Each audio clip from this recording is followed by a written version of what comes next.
ஒத்த காலை தூக்கி நின்று ஆடுறதுக்கு இவர் வந்து நடராஜரும் கிடையாது. என்ன 2 காலை வச்சு ஆடுற அளவுக்கு வந்து ஒரு பெரிய ஆட்ட நாயகனும் கிடையாது. நீ யார் கடைசி வரைக்கும்? வில்லன் தான். தமிழ்நாட்டு மக்களுக்கு நீ ஒரு வில்லன் தான். ஏன்னா நீ போய் சேர்ந்துருக்கிற இடம் அந்த மாதிரி. பொழுது மன்சூருக்கு வந்து நம்ம இவ்வளோ பெரிய முக்கியத்துவம் கொடுக்க வேண்டிய அவசியம் இல்லை. ஏன்னா பலமுறை சட்டமன்றத்துக்குள்ளே போன நபராகவோ இல்லை அரசியலில் வந்து நீண்ட நெடிய காலமாக பயணம் பண்ண நபராகவோ இருந்தால் பரவாயில்ல.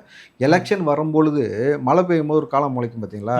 2 நாளில் எப்படி இருக்கும் அந்த காலம்? நாய் கூட வாய் வைக்காது 2 நாளில். அதோடைய தன்மை போயிடும். அந்த மாதிரி எலெக்ஷனுக்கு மட்டும் இவர் உள்ளே இருந்து வெளியில் ஒரு திடீர்னு நான் ஏதாவது ஒரு ஆளை பிடிச்சி அப்படியே ஒரு தொகுதியில் வந்து நான் போய் நிற்கிறேன்னு சொல்லி நிற்பார். எலெக்ஷன் முடிஞ்சதுக்கப்புறம் தொடர்ச்சி அரசியல் களத்தில் நீங்கள் அவரை பார்த்துருக்கீங்களா? அரசியல் செயல்பாட்டில் பார்த்துருக்கீங்களா? மக்கள் பிரச்சனை கொடுத்து தொடர்ந்து பேசி பார்த்துருக்கீங்களா? பேசியிருக்க மாட்டார்.